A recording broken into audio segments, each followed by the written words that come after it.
नमो तस् भगवतो अरहतो सम्मा संबुद्धस्। नमो तस् भगवतो अरहतो सम्मा संबुद्धस्। नमो तस् भगवतो अरहतो सम्मा संबुद्धस्। आरति विरति पापा मज्जपाना च संयमो अपमादो च धम्मेषु एतं मंगलमुत्तमं। श्रद्धावान उपासक उपासिकाएं, आप सभी लोग बड़ा उत्सुकता के साथ सद्धर्म श्रवण करना चाहते हैं। जीवन को सुख दिलाने के लिए धर्म से बढ़कर दूसरा कुछ नहीं। पैसे बहुत लोग अपना जीवन का सब कुछ समझता है, लेकिन ये सिर्फ आज के जीवन के लिए है। धर्म ऐसा धन है, आज भी भविष्य भी सभी निर्माण कर देता है। इसलिए धर्म हमें कीमत नहीं समझ सकता है, अनगिनती कीमत के होती है। इसलिए हम धर्म को अच्छे से श्रवण करना चाहिए। धर्म में कहा है सुनात धारेत चरात धम्म, अच्छे से मन लगाकर सुनना चाहिए। सुना हुआ धर्म याद में रखना चाहिए, मानी सभी नहीं, जितना आपको आवश्यकता है उतना धर्म याद में रखना चाहिए। जो याद में रखा हुआ धर्म के अनुसार अपना जीवन तैयारी करना चाहिए। इसलिए कहा सुनात सुनना चाहिए, धारेत धारण करना चाहिए, चरात अनुसरण करना चाहिए। ये काम नहीं करेंगे तो धर्म प्रवचन सुनने से कोई फायदा नहीं होती है। अभी आपको जो मंगल सूत्र के मंगल कारणाएं सुनाते आए हैं, आज भी कुछ मंगल कारणा सुनाने के लिए गाथा आपके सामने रखा है। आरति विरति पापा मज्जपाना च संयमो अपमादो च धम्मेषु एतं मंगलमुत्तमम्। आरति विरति, आरति मानी नहीं लगना चाहिए, चिपकना नहीं चाहिए। विरति मानी अलग होना चाहिए। किससे नहीं चिपकना चाहिए, किससे अलग होना चाहिए? पापा, पापों में। पाप मानी जो कर्म आप करते हैं उसका नतीजा भोगने के बाद आपको बड़ा दुख होता है, रोना पड़ता है, तकलीफ होता है। ऐसी कर्मों को पाप कर्म कहता है। लेकिन भगवान ने हमें अपनी काय से होने वाले पाप कर्म बताया, वाणी से होने वाले पाप कर्म बताया, मन से होने वाले पाप कर्म बताया। काय से होने वाले पाप कर्मों में प्राण हत्या करना, माने किसी भी प्राणी जो अपना प्राण को चाहते हैं उसके अनुमति से बिना जबरदस्ती उसका प्राण को नष्ट करना प्राण हत्या कहता है। इसलिए प्राण हत्या करना पाप है। जो कम उम्र से लोग मरते हैं ये प्राण हत्या किए हुए लोग हैं। खम्मईबांग सूत्र में बुद्ध भगवान ने कर्म के बारे बताया था, जिस कर्म के अनुसार विपाक मिलता है।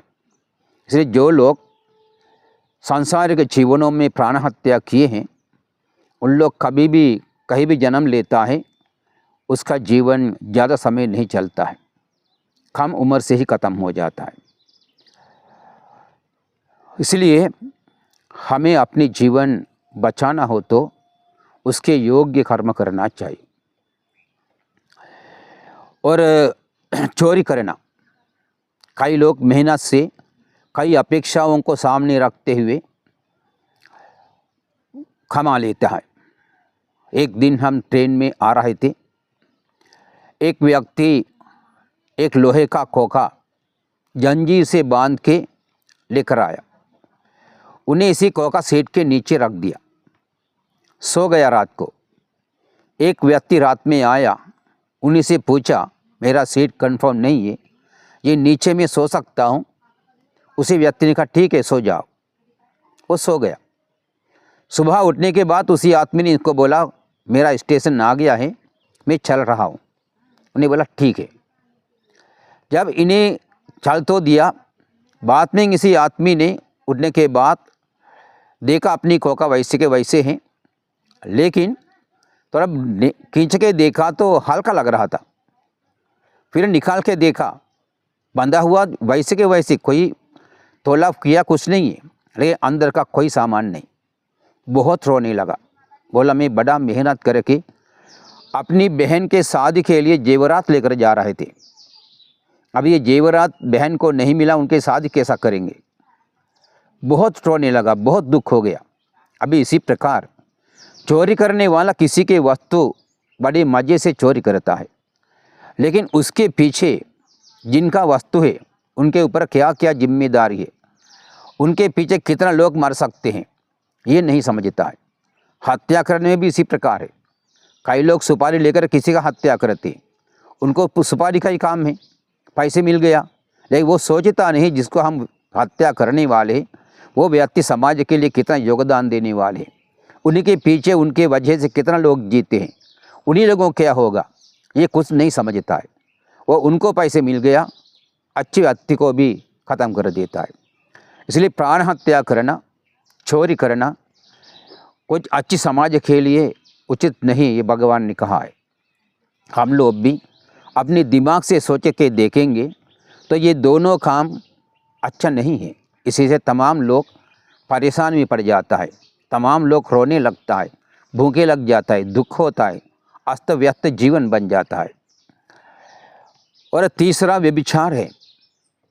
कई लोग गरीबता के कारण व्यभिचार करते हैं, कई लोग अपनी मजे के लिए व्यभिचार करता है, लेकिन किसी भी आकार से व्यभिचार करना बीमारियां फैलने के भी कारण होता है।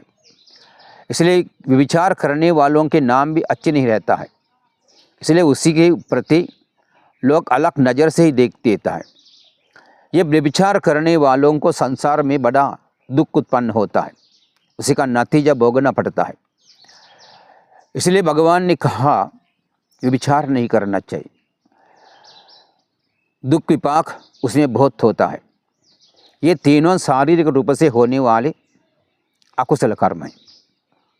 मन से, वाणी से झूठ बोलता है, झूठ बोलने वाले लोगों के मुंह से हमेशा बदबू निकलने लगता है।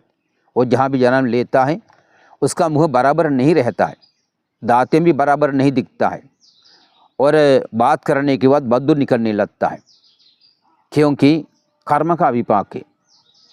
और चुगली करने वाली भी ऐसी है। हम क्यों झूठ बोलता है?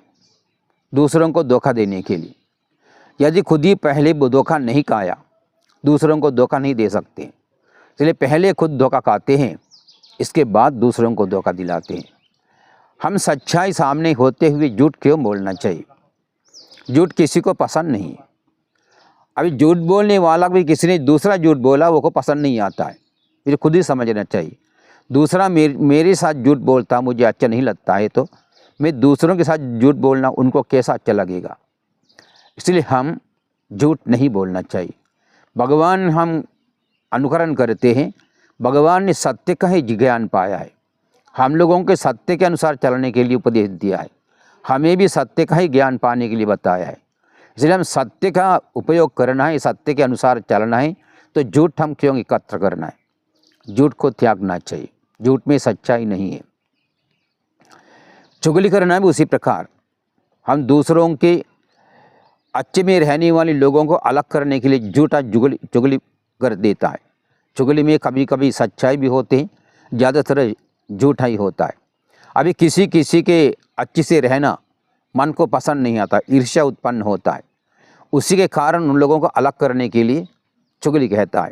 ये बातें आज नहीं है, पुराने राजाओं के बीच में भी था। जो राजा लोग अच्छे रहते हैं तभी उन्हीं के बीच में फूट डालने के लिए चुगली करता है। अभी लिच्छवी राजाओं बहुत अच्छे से थे, सभी एक आकार पे थे, लेकिन राजा अजातशत्रु ने अपनी लोगों को भिजवाकर ये लिच्छवियों के बीच में फूट डाला, उनको सामग्रिता को ख़त्म कर दिया, चुगली करने से। इसलिए एक की गलती दूसरा को बोलना, दूसरे की गलती तीसरा उसको बोलना, इसी प्रकार दोनों को चुप चुप के बात बोल देता है। उससे लोगों का मैत्री भाव खत्म होता है, मित्र में रहने वाले झगड़ने लगता है। ऐसे करके दूसरा हंसने लगता है। किसी को दुख पहुंचाकर हंसना मनुष्य धर्म नहीं है। इसलिए हम मनुष्यत्व पाया तो मनुष्य धर्म के साथ जीना है, मनुष्यत्व के साथ जीना है। इसलिए हम दूसरों को परेशानी में डालकर खुशी नहीं होना चाहिए। दूसरों के दुख हमारे दुख समझना चाहिए।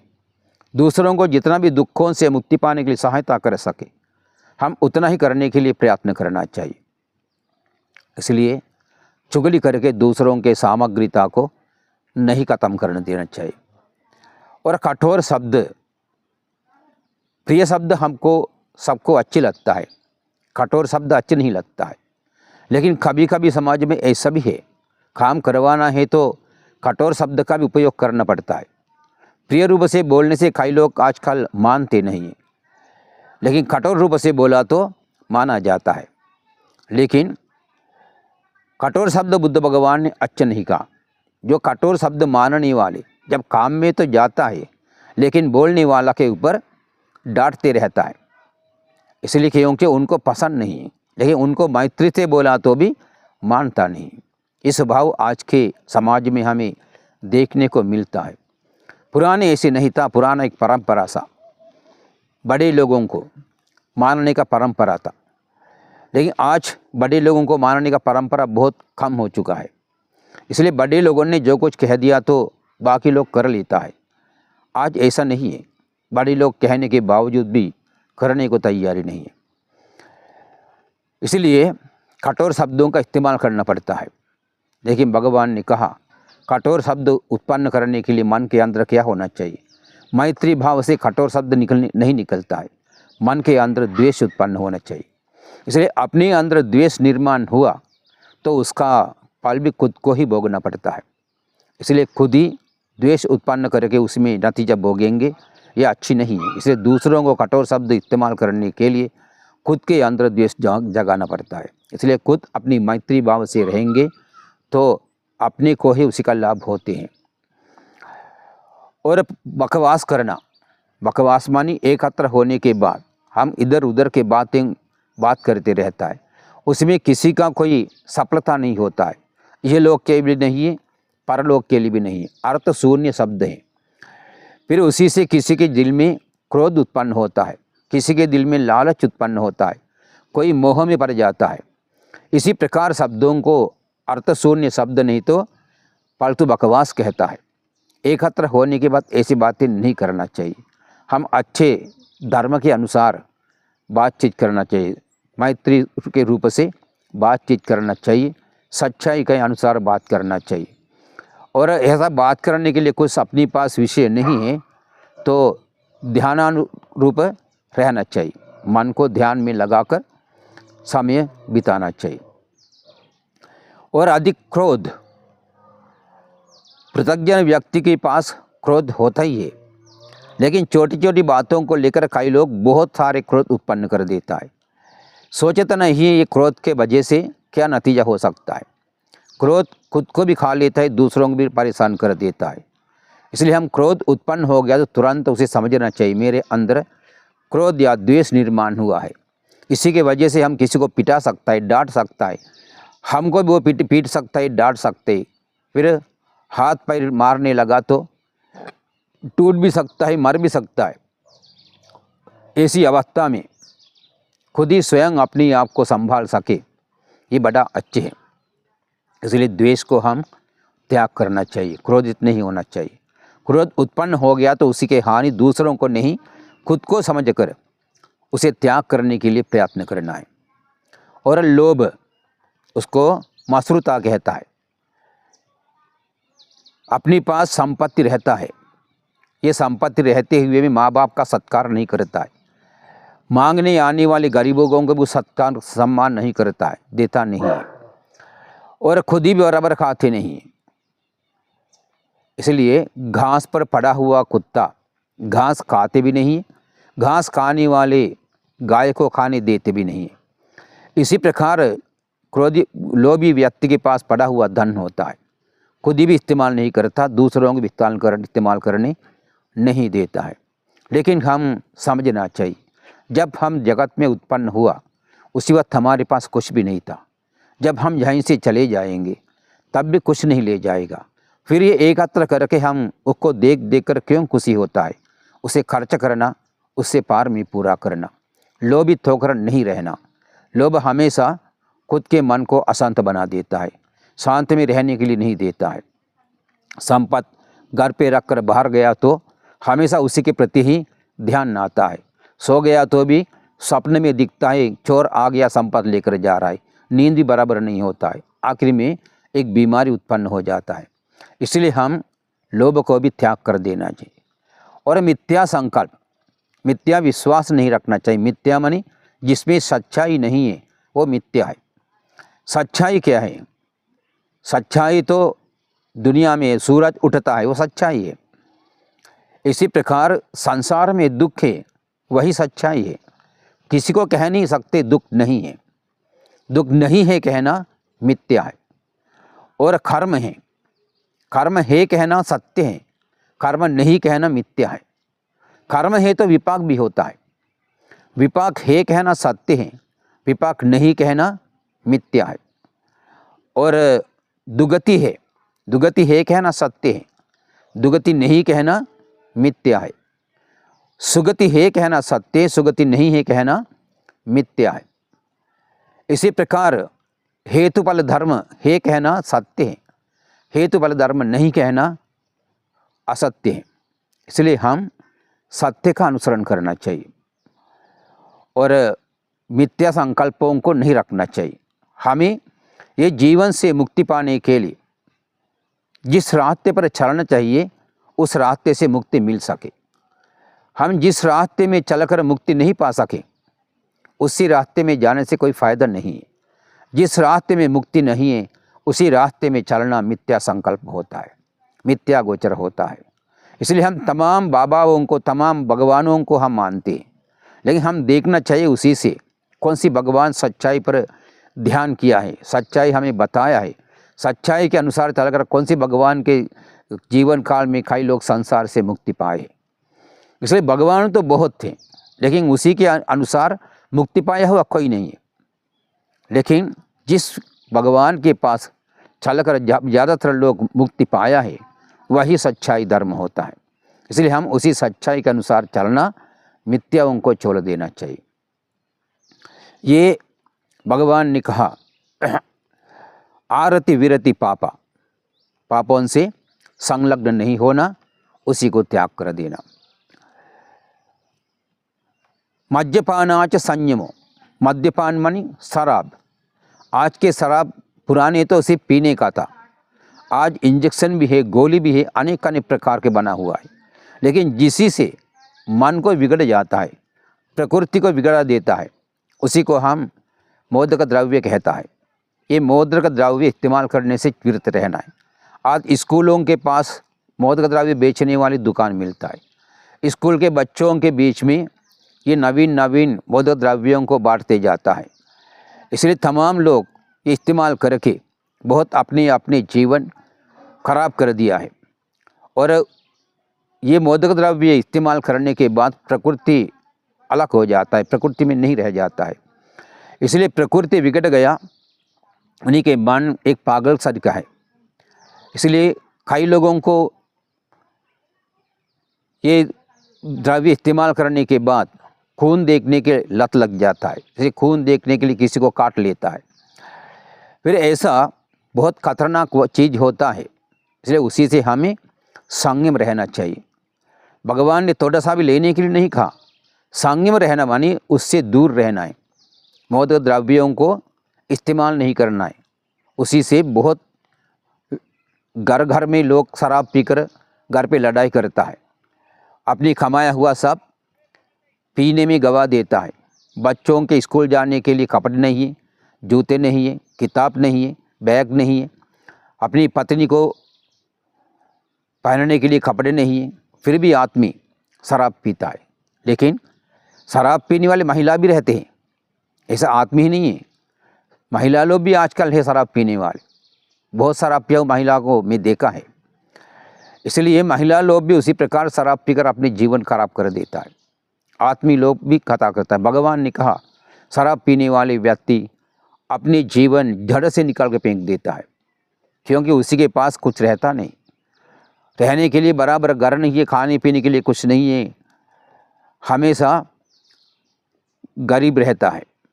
इसलिए हम मादक द्रव्यों से दूर रहना चाहिए, संयम रहना चाहिए, उसको इस्तेमाल नहीं करना चाहिए। अपमादोच धम्मेषु, धार्मिक जीवन में अप्रमाद होना चाहिए।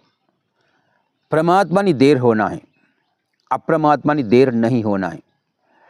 देर हो गया तो किस लिए देर होना है? संसार से मुक्ति पाने के लिए देर होना। इसलिए प्रमाद कहाँ तो संसार से मुक्ति पाने के लिए देर होता है, अप्रमाद कहाँ तो जल्दी से संसार से मुक्ति पाना है।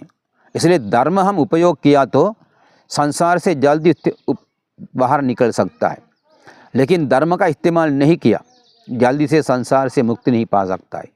हमें बहुत सारे दुख भोगना पड़ता है, लंबी समय संसार में और चलते रहना चाहिए। इसलिए सांसारिक जीवन पाए हुए व्यक्ति समझना चाहिए जीवन सुखदायक है या दुखदायक है। ये जीवन में सुख कहने के लिए बहुत कम है। जो सुख हम मानते हैं ये हमारे मोह है, इसलिए हम मोह में लगकर जीवन को सुख मानता है, थोड़ी थोड़ी चीज़ें पाकर सुख मान लेता है, लेकिन वो नहीं है। ये जीवन का उत्पत्ति दुख में ही हुआ है, दुख में वही उपपज्यन्ति, दुख से ही उत्पत्ति हुआ है, सुख कहाँ से मिल सकता है? इसलिए सुख मिलना है तो उत्पत्ति हुए जीवन हम धर्म के साथ जोड़ना चाहिए, धर्म के अनुसरण करना चाहिए। धर्म में हमें पापों से मुक्त रहने के लिए कहा, हम पापों से मुक्त रहकर कुशल कर्म करना चाहिए, ध्यान भावना करना चाहिए, अच्छे जीवन जीना चाहिए। इसलिए अपमादोच धम्मेषु, धर्म में अप्रमादी होना जीवन को सुखकारक है। ये तीन कारण मंगल कारण है, इसलिए हमें अपनी जीवन मंगल में बनाना है। ये मंगल कारणाओं को स्वीकारना चाहिए। अभी लगभग 20 मंगल कारण आपको सुना चुका है। आप इसी एक के कारण को लेकर देख लेना, ये कारण के अनुसार आपका जीवन बन सकता है कि नहीं। आपके जीवन आप बन सकेंगे, ये आपके जीवन के लिए कल्याण होता है। भगवान के धर्म कभी किसी को अपराध नहीं किया है, ये धर्म हमेशा लोगों के कल्याणार्थ होते हैं। इसलिए हम अपने जीवन के कल्याणार्थ ये धर्म को स्वीकारना चाहिए, धर्म के अनुसरण करना चाहिए, पापों से दूर रहना चाहिए, सच्चाई के साथ चलना चाहिए। आप सभी को ये मंगलमय जीवन बनाने के लिए धर्म उपयोग हो, ये धर्म के अनुसार संसार के सारे दुखों से मुक्ति पाने की शक्ति और ज्ञान आपको मिले, वही आशाओं के साथ मेरा आज का प्रवचन समाप्त करता हूँ। सबको जय हो, कल्याण हो, मंगल हो। आकाशट्ठा च बुम्मट्ठा देवा नागा महिद्दिका पुण्यन्तं अनुमोदित्वा चिरं रक्षन्तु लोकशासनं।